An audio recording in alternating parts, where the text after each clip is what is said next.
Make sure to switch off the TV and either turn off the lights in the living room or your bedroom. Understood?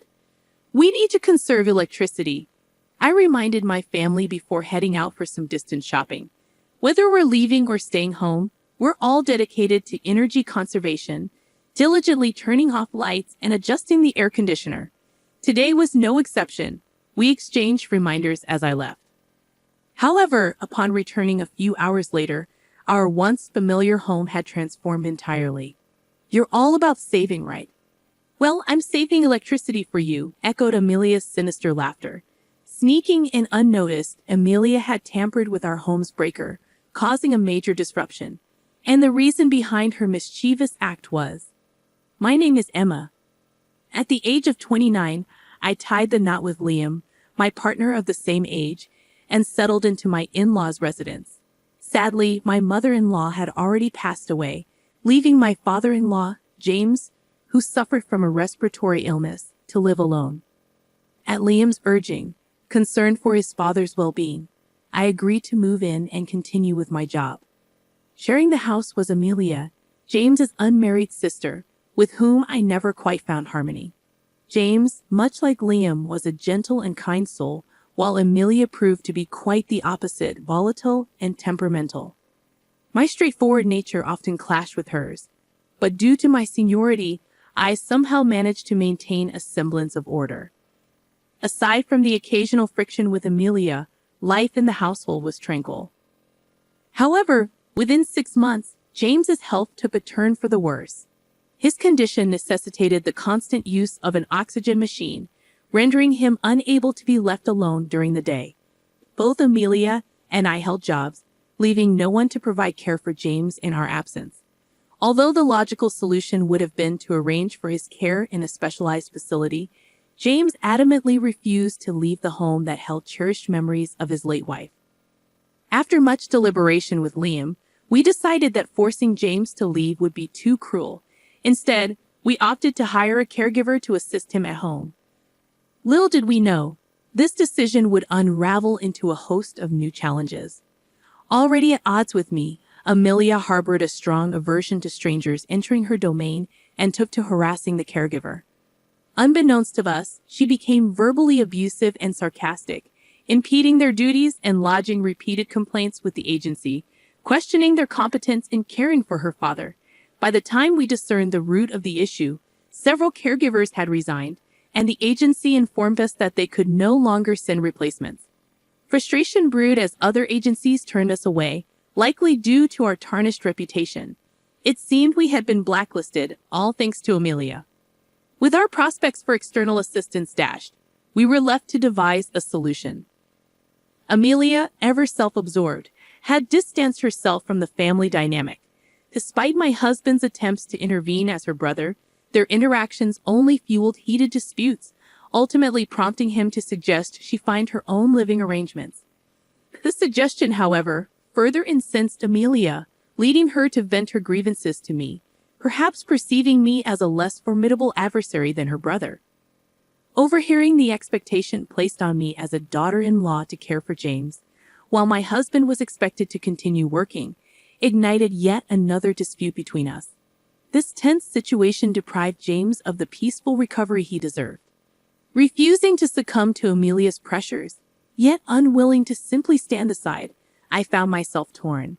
Grateful for James' efforts to welcome me into the family despite his illness, I made the decision to resign from my job and devote myself to his care. Though daunting, I resolved to gradually acquire the skills of caregiving, recognizing James as part of my own family. As I made the commitment to step into the role of caregiver, James and my husband expressed their gratitude with tears of appreciation. Learning the ropes of caregiving from scratch proved to be a formidable challenge, yet James consistently offered words of encouragement, easing my journey despite the inevitable struggles. However, amidst this transformation, one constant remained: Amelia. Despite neither contributing to household chores nor assisting with caregiving responsibilities, she made no move to vacate the premises. On her days off, she would vanish, seemingly absorbed in her own pursuits. Despite my newfound availability, My time was consumed by James's care and my studies in caregiving. While my husband and I shared the burden of household tasks, any oversight on our part was swiftly met with Amelia's complaints. Emma's decided to take on both caregiving and housework, hasn't she? Seems like you prefer handling everything yourself. Amelia's taunting remarks echoed whenever I dared to assert myself. Any hint of pushback was met with her unpleasant retaliation. Despite her relentless harassment, she was inevitably discovered and reprimanded by my husband and others. Each time, she'd adopt the guise of the victim, asserting, "James is too kind to speak up, so I'm doing it for him." Predictably, this pattern persisted, exacerbating the stress of managing household tasks under her constant interference. Gratitude filled my heart for the caregivers who persevered, maintaining their composure and providing care for James despite Amelia's disruptions. Not only myself but James and the rest of the household grew weary of her persistent attitude. Then, one day, as my husband and I quietly discussed strategies to encourage her independence, Amelia abruptly announced, "I'm engaged and I'm moving out. Goodbye, Dad. I'll visit occasionally." With those words, she departed from the house.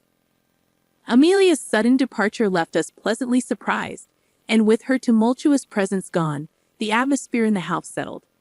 James's advancing age and health concerns prompted discussions about relocating him to a care facility. However, as I grew more accustomed to caregiving, we opted to persist with home care services. Despite living with her fiancé, Amelia made frequent visits back home. "I'm sure there'll be leftovers from dinner tonight. Pack them up in Tupperware. I'll take them with me," she casually remarked, evidently relying on our meals to spare herself the effort of cooking for her partner. Her self-centered attitude persisted, treating me as though I were still her personal maid. "Amelia, don't boss around without lending a hand yourself," I retorted. Yeah, sorry, Emma. That's enough lecturing, right? Hurry up with dinner," she dismissed James's reprimand with a nonchalant shrug. In truth, the quantity of food I prepared hadn't changed much since her departure, so that wasn't the main issue. Instead, the concern lay in the escalating food and utility expenses. Despite no longer contributing financially, Amelia's frequent returns and lack of restraint strained our budget further. Additionally, she displayed no regard for conserving electricity or money, compounding our financial challenges. "Amelia, could you please turn off the lights in the unused rooms? And if you're not using the shower, can I go ahead?" I requested, noticing her engrossed in her mobile phone, lying on the couch with the TV still on behind her. The lights in both the bathroom and changing room were left on, suggesting she intended to shower but showed no signs of moving. Her disregard for unnecessary electricity usage and her lingering presence hindered everyone in the household. When I pressed her to choose between gaming and showering, Amelia shot me an angry glare. "Don't tell me what to do.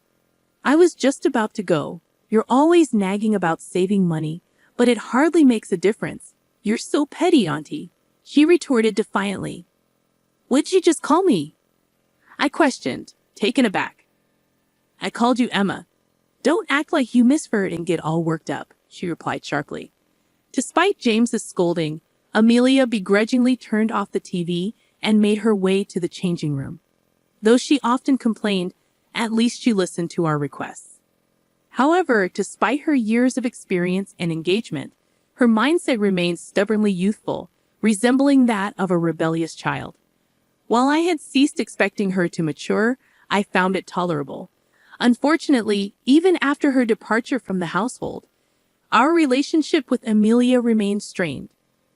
I had hoped that our shared goal of saving money could serve as common ground for our family, but it appeared increasingly unlikely. On a particular day, I found myself driving to a sprawling shopping mall located far from our home, tasked with an errand for James.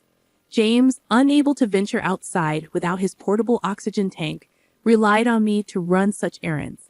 Carrying the weighty tank, even with a carrier, proved burdensome for him, and the visible tubes drew unwelcome pity from acquaintances. Consequently, James preferred to remain at home to avoid the constant sympathetic glances. While my husband typically handled errands when he was present, ensuring James was never left unattended Circumstances demanded that I undertake the task alone this time. Though apprehensive, I knew James was far from helpless. His reliance on the oxygen tank was primarily for breathing assistance, and he remained capable of managing many tasks independently. Before setting off, I reminded James to use the air conditioning as needed, emphasizing the importance of conserving electricity. With that, I embarked on my shopping trip, which proceeded without incident. Upon returning home with the groceries several hours later, I noticed the time had slipped from the early morning to evening. Upon speaking with the doctor, my husband learned that James's advanced age may have dulled his sensitivity to the heat, and the trembling hands and headache were initially dismissed as typical signs of aging. However, the occurrence of convulsions prompted immediate medical attention and subsequent hospitalization for thorough testing, leading to the current state of affairs. Upon receiving this explanation from my husband, I dared to pose a bold question. It's highly unlikely that the power source for the device would fail. Didn't we take precautions to ensure the plug couldn't be accidentally disconnected? My husband's brow furrowed as he delved into deep thought. You're right. It's improbable for it to come unplugged on its own. I went back home to double-check, and the plug was still securely in place, he confirmed.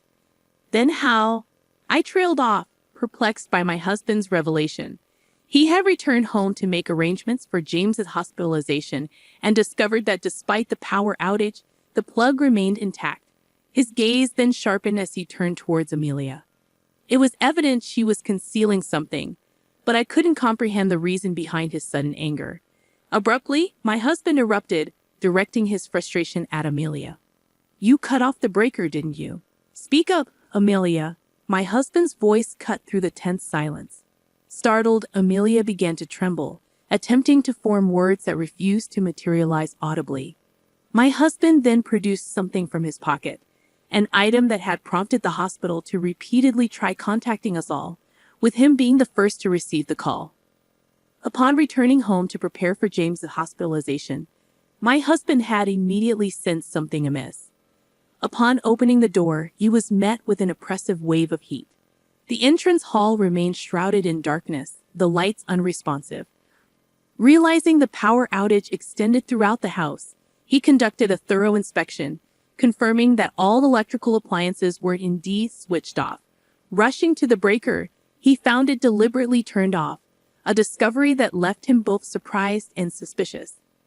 Recalling our home's security measures, including installed cameras from a previous burglary incident, my husband resolved to investigate further.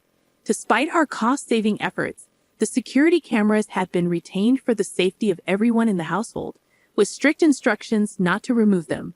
He reasoned that footage leading up to the power outage might provide crucial insight. Hastily restoring power, he proceeded to review the recordings. I have the footage here. I transferred it to show both of you in the hospital room, my husband announced, pulling out his mobile phone. With a few taps, he displayed the transferred footage. The scene unfolded with a familiar view of our house's entrance, minutes after my departure. To my astonishment, Amelia made an unexpected appearance, catching my eye involuntarily. Using her key, she entered the house, her demeanor oddly cautious, as if she were ensuring I was truly gone. My husband then shifted the footage to a camera positioned inside the entrance. Our house's breaker is located near the ceiling, above the shoe rack, he explained. We watched in disbelief as Amelia, using a chair intended for putting on shoes, reached up and opened the breaker's cover. What on earth are you doing? I couldn't help but scream, though I anticipated her actions. The camera, equipped with sound recognition, captured her ominous whispers amidst the movement noises. This is the breaker, right? If the fridge stops, Emma will calm down a bit. Her chilling laughter reverberated through the otherwise silent hospital room. Consider it my gift to you, your favorite. With that, the footage concluded. The realization that Amelia had deliberately shut off the breaker left us all speechless and immobile. With the breaker off, the entire house's power supply had ceased, undoubtedly causing the contents of the fridge to spoil in the hours before my husband's discovery. Her frantic entrance into the hospital room betrayed her lack of awareness regarding the potential danger she had placed James in. It felt like a cruel form of punishment directed at me. Yet her subsequent response was beyond belief. "It's because of your constant badgering about saving electricity," Amelia retorted, tears streaming down her face as she sought to justify her actions. "I didn't know James was home. I assumed he had gone out with you. You're the one to blame for leaving him behind," she reiterated, showing no remorse. I never anticipated this outcome. Her tearful defense only stoked my anger. Sneaking in like a thief to switch off the breaker, James surviving was nothing short of a miracle. What if something had happened to Dad? Despite my urge to blame Amelia, she vehemently fired back. "But it's your fault." Retrieving my mobile phone before entering the house, I anticipated a message from my husband regarding dinner plans.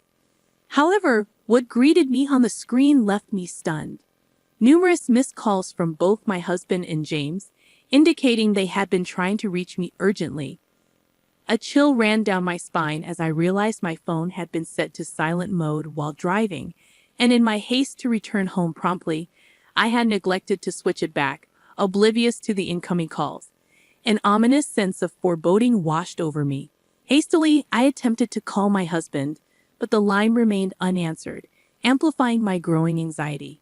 With trembling fingers, I dialed James's number as a last resort, hoping for a reassuring response. I dialed the hospital's number, my heart pounding with apprehension. When the receptionist answered, I struggled to maintain composure as I inquired about James's condition.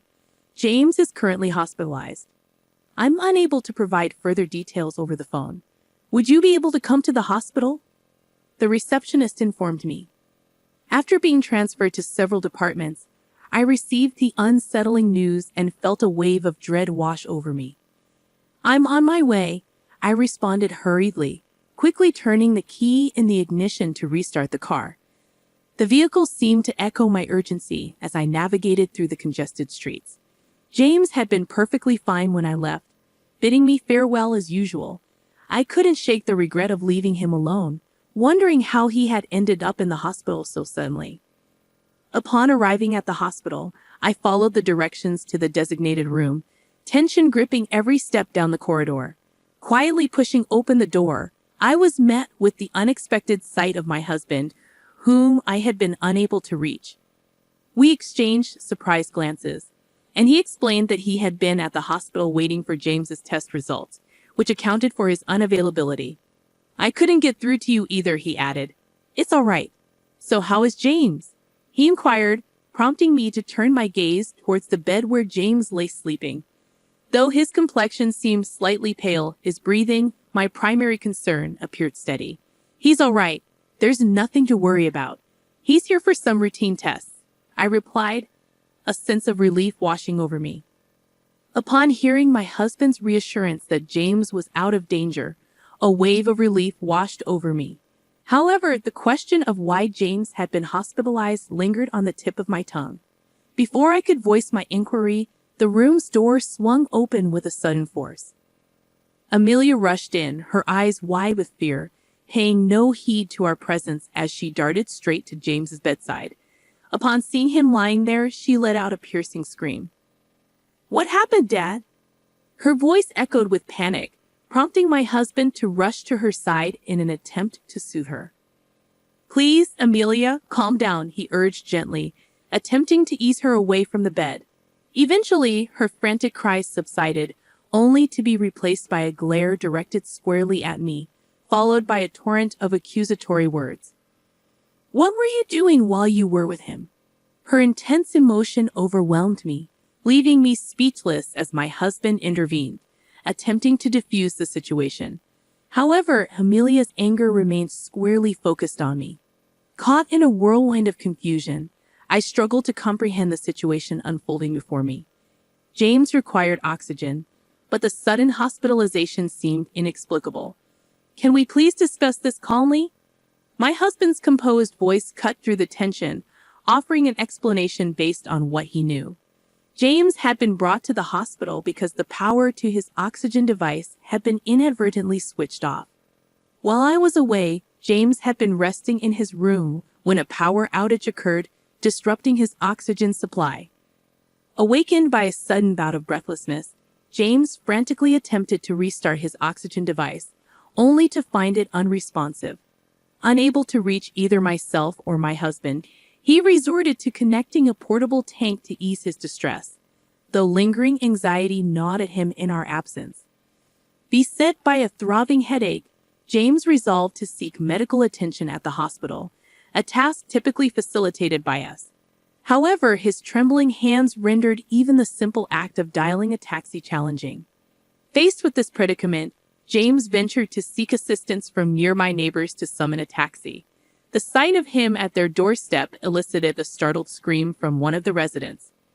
Hurriedly ushered indoors, James was laid down and provided with ice packs to alleviate his discomfort as they awaited the arrival of emergency services.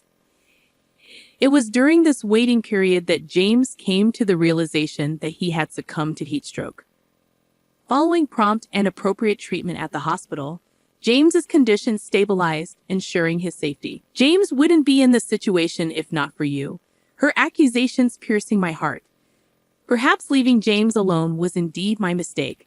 Was assuming he wouldn't want to accompany me too far a misguided decision. The tension in the hospital room thickened until, unexpectedly, James broke the silence. Enough! He scolded firmly, though his voice was weakened by illness, his inherent calm shattered by the situation. His sudden outburst caught us all off guard, our attention shifting to him in unison. Do you even realize the gravity of your actions? You've caused distress for everyone and nearly cost me my life. James's eyes glinted with a mix of anger and disappointment. His typically gentle demeanor was replaced by a stern tone, jolted awake by Amelia's loud protests and the tumult in the room. He had heard everything, including the discussion about the surveillance cameras. If you're going to continue causing such a disturbance, you might as well leave and never return to this house, he admonished sharply. Amelia's complexion paled, and she froze momentarily before bursting into loud sobs, which only added to the disquiet. Despite her apologies, James insisted on her departure, and my husband escorted her out of the room.